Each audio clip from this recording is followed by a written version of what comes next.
ଏବେ ସାମ୍ନାକୁ ଆସିଲା ଆଉ ଏକ ଖବର। ବଙ୍ଗୋପସାଗରରେ ସୃଷ୍ଟି ହେଲା ଲଘୁଚାପ, ପ୍ରବଳ ବର୍ଷା ନେଇ ସତର୍କ ଜାରି କଲା ପାଣିପାଗ ବିଭାଗ।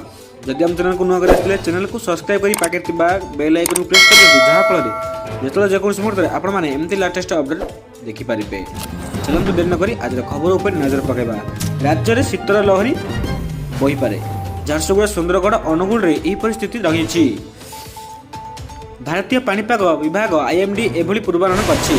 ଆସନ୍ତା 24 ଘଣ୍ଟାରେ ଦକ୍ଷିଣ ପୂର୍ବ ବଙ୍ଗୋପସାଗରରେ ଏକ ଲଘୁଚାପ ସୃଷ୍ଟି ହେବ। ତାମିଲନାଡୁ, କେରଳରେ ପ୍ରବଳ ବର୍ଷା ଆଶଙ୍କା ଅଛି। ଆନ୍ଧ୍ରପ୍ରଦେଶରେ କାଁ ଭାଁ କିଛି ସ୍ଥାନରେ ବର୍ଷା ହୋଇପାରେ। ଲଘୁଚାପ ପ୍ରଭାବରେ ଓଡ଼ିଶାରେ 17 ତାରିଖରେ ବା ମଙ୍ଗଳବାର ଠାରୁ କାଁ ଭାଁ କିଛି ସ୍ଥାନରେ ବର୍ଷା ହେବ। କୋରାପୁଟ, ଗଜପତି, ଗଞ୍ଜାମ, ପୁରୀ, ରାୟଗଡ଼ା କିଛି ସ୍ଥାନରେ ହାଲୁକା ବର୍ଷା ହୋଇପାରେ। 18 ତାରିଖରେ ଦକ୍ଷିଣ ଓଡ଼ିଶାରେ ବିଭିନ୍ନ ସ୍ଥାନରେ ବର୍ଷା ସମ୍ଭାବନା ଅଛି। ରାୟଗଡ଼ା, କୋରାପୁଟ, ମାଲକାନଗିରି, ସୋନପୁର ମଧ୍ୟ ଧରଣର ବର୍ଷା ହୋଇପାରେ।